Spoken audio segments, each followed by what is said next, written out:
Welcome, ladies and gentlemen.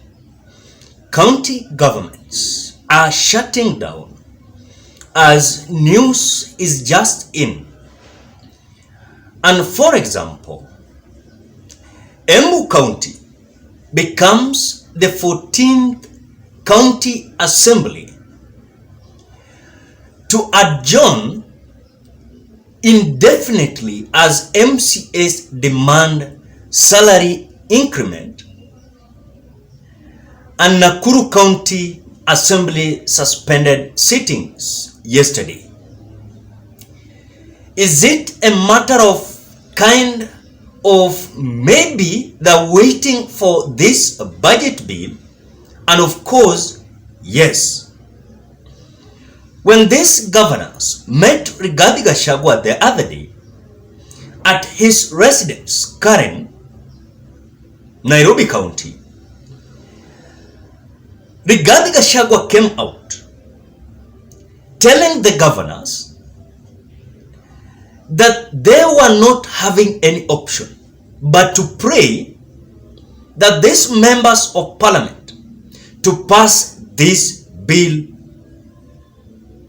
or rather the budget bill of 2023, or else they must wait for a very pathetic situation as they are running their county issues. Now, this also is, let me say, it is another addition after the governor of Nyeri County, Mutahi Kahiga, came out telling the government, and of course the national government and treasury,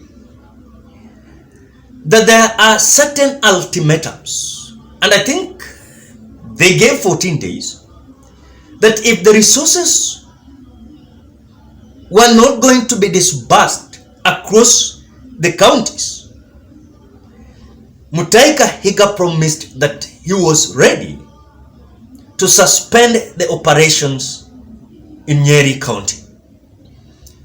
So in this video, I want us to have a very candid discussion why, even despite of this budget bill is likely and is having a bigger percentage of passing in National Assembly, because government has the majority, even despite of some in the government, those members who are affiliated to the government were threatened, some of them who came out saying that they were going to reject the bill. Now they are going to say yes because of after threat and the repercussions that they were being told. But before we do that, ladies and gentlemen, we are having a fundraising in this channel to support Nurdin Salash, who is going to take kidney transplant at Medihill Hospital, Parklands, Nairobi County. After reaching out this channel, he is requesting you with humble heart to support him raise 1 million Kenya shillings after he has raised 1 million, another 1 million Kenya shillings plus NHIF to enable him go and take kidney transplant. The way I'm displaying the number below the screen, I request you with humble heart again, you can support Nurdin Salash to go and have the kidney transplant through your support and donation. And for those who have already come out to donate, I want to appreciate you so much with humble heart for what you have done. And if you're willing to contribute again, I will appreciate so much. Because we are just remaining with few days, then we will adjourn this fundraising. Thank you so much. Now, why is it that these counties are going to pass a very difficult situation despite of this bill going to pass? I told you here very clear. I remember in this video almost 1 month ago that William Samoei Ruto is a man that when it comes to the Constitution of 2010 is challenging him and is passing a lot of problem.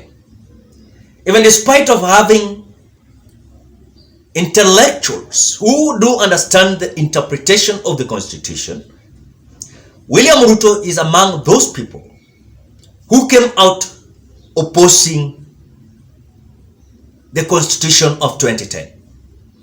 And I told you, to deal with devolution is a very difficult situation for William Samoei Ruto. It is not something that is candid to him. It is something that is ruthless to him. As to cope up with various issues, the way it is different on how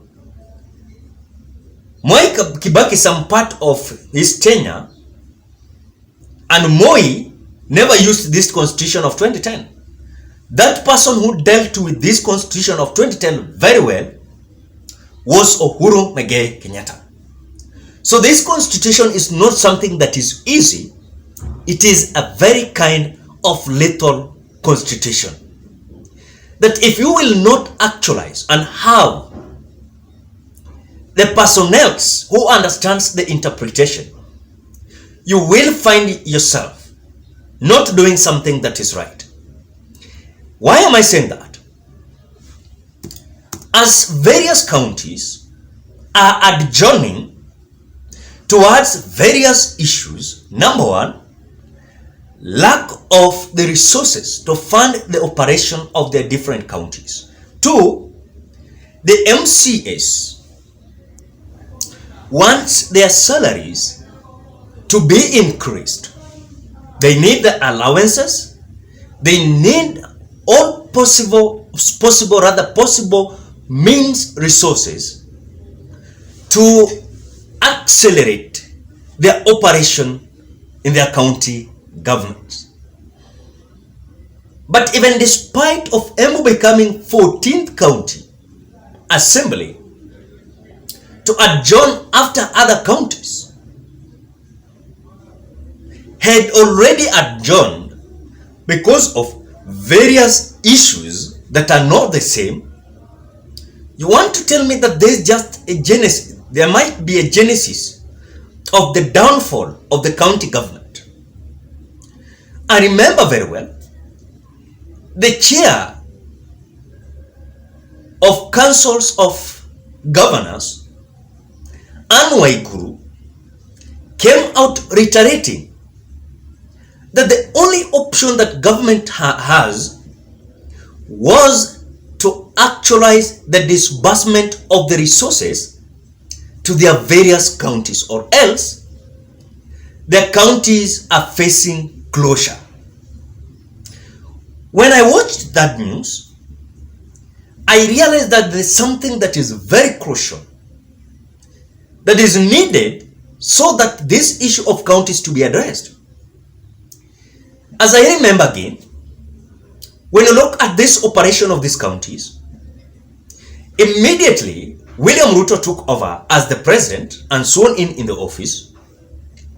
I remember very well, deputy governors met Rigathi Gachagua to discuss the disbursement of the resources across the Republic of Kenya. As the governors were proposing the additional of the resources, I think it was 478 billion Kenyan shillings. But the government of the day, William Ruto, they were proposing that the money to remain at 375. They never came out agreeing. But lastly, I remember there were certain few resources that were distributed across these counties, 47 of them, which after that, we realized a very crucial issue that was hitting county government, that at the same time they are assisting the national government to raise revenue, they are facing the same challenge of adequate resources to make counties to run. I realized that counties are facing a bigger problem. Let me say major problems. Because counties will not operate when the national government depends on their revenues. After the collection, they are expecting the disbursement, but is not coming out the way they're expecting, because it is so painful. As Bungoma County is a town raising millions of money, rather billions of money, to the national government, when they are looking forward to receive the disbursement, it is not being released at the right time. How will the governors pay the workers? How will governors maintain the operation of the counties? That is my worry. At the same time, this MCS requires and requesting for the increment of their salaries, allowances. You want to tell me we are not going to have a crisis? And this crisis is in a way that there is a possibility of several counties experiencing closure. So for me, I think there must be a mechanism on how these governors must come out to deal with the national government. Or else, remember, William Ruto is the president, Rigathi Gachagua is the deputy. They never came out supporting the Constitution of 2010. So to deal with the Constitution of 2010, where the devolution has been addressed there, is not possible, or rather easy for them to cope up with. Ladies and gentlemen, what are your thoughts? Drop your opinion at the comment section below. Otherwise, thank you so much because of great support. Please consider subscribing, liking, commenting, and sharing this video. Bye bye till we meet on another video.